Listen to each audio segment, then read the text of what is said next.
Hi everyone, today is session 2 of our cookery club at the Space and we're doing fish cakes with Veggie Slaw. First of all, we're going to get a nice big bowl and peel some potatoes into it, catch the skins.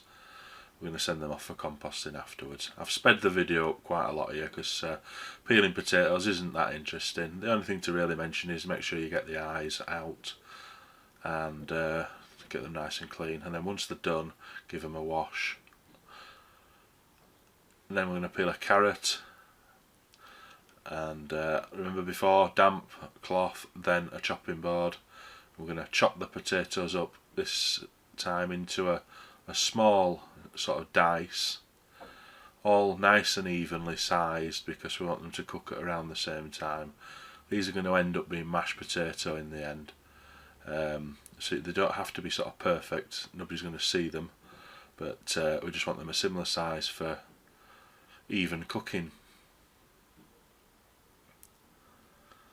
So once they're done, pop them in a bowl and then take that bowl over to the sink and put some water in it and let the potatoes sit in there for a little while, and then drain it off with a colander. So we're going to get a pan, get it nice and warm, add some hot water from the kettle, so that's pretty much at boiling point there. We're going to add the potatoes from the colander, and it's going to take about 12 minutes to cook those. We're not going to go slow here, we're going to speed up the video, and after about 10 minutes of cooking on this recipe we want to add some garden peas, literally just for the last 2 minutes that we're cooking here. The reason is they don't need much cooking at all, and we're going to mash these potatoes. So here we go, we're going to strain them all out in the colander and pop them back in the pan, in the colander to drain a little bit more, and then when we're sure they've drained after a few minutes, we're just going to get rid of that water, give them a shake, and then back in the pan, and we're going to mash them just using a potato masher. Again, this footage is sped up, I really can't go that fast in the real world, but a coarse mash, it doesn't want to be too fine. Please don't use one of those like mechanical machines and turn it into a sludge. It wants to be a mash. And we're going to go back to the chopping board now and just leave that potato to cool down in the pan. We're going to grate a carrot here.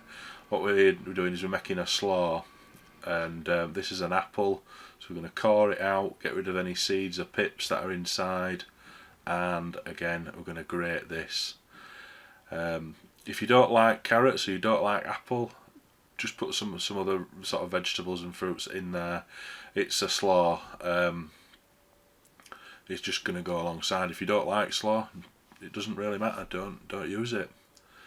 So we're going to grate the apple. Now I'm wanting my slaw to be quite coarse, so I'm being quite particular there to make sure the pieces that come through the grater are quite big. That's why the carrot was on its side rather than on its end, and why I kept the apple like that rather than keeping turning it round. Onion, if you remember last week, or last month rather, we chopped the down the middle, just do the same, and then peel it, and then we're going to slice it up this way this time, so not rather than dice it last time. I want big pieces of onion but finely cut, because that's how I want the slaw. Now this is a white cabbage, and again slicing like this, quite finely sliced. There's plenty of cabbage there, and just take your time doing this. Again, this is sped up, so you just want some nice thin cuts. Now you might want your slaw not to be as long as that, so if that's the case, just chop it in half. Now this is parsley. I'm taking the stalks off and putting the leaves on the chopping board, and then when I've got enough, I'm just going to chop it like that, and then bring it all back together and chop again, and then bring it back together and chop again, and keep doing it until I'm happy. At this point I'm happy.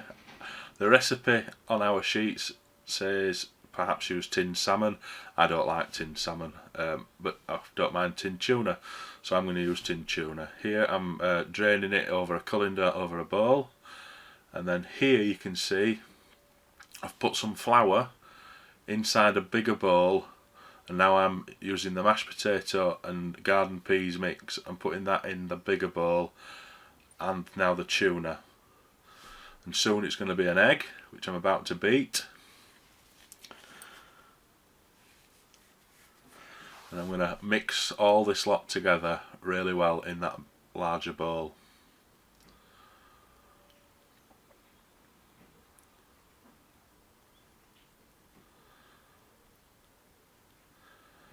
Again, do it by hand rather than with a mechanical thing, because it wants to have potato and pea and tuna or whatever other fish you're going to use.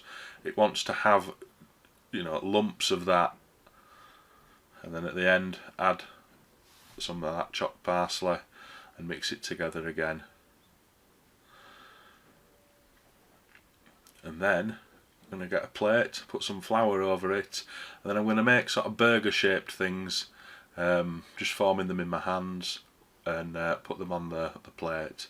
You can put too much flour on, but don't be really frightened of having too much flour on the plate. And I'm going to sprinkle some flour over the top as well. Again, don't be too frightened of having it on there, because once it's done, you're going to put them in the fridge and leave them in the fridge for 35 minutes or so.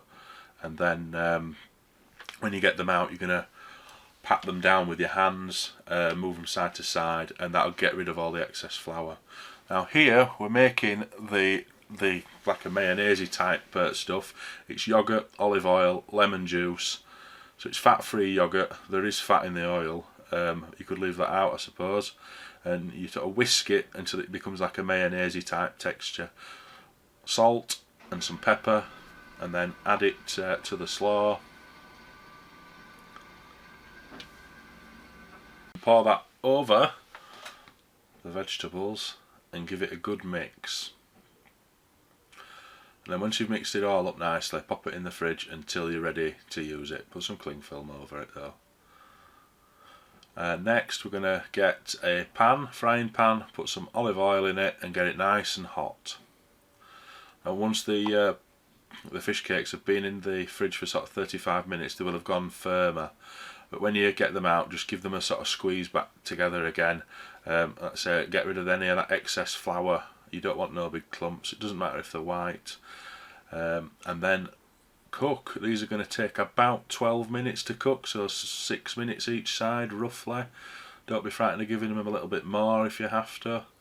As you can see, speeded up again, and it's cooking quite nicely. The main thing is the temperature inside wants to be sort of 75 degrees and above, so there's no chance of any nasties there.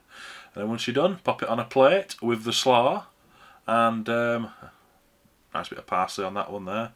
The next one's dressed a little bit fancier, like we used to do back in the sort of early 2000s. And I like spicy stuff, so I've added a bit of a chilli on that one just to increase the spiciness. There we go, Cookery Club No.2 fish cakes with veggie slaw. Thank you.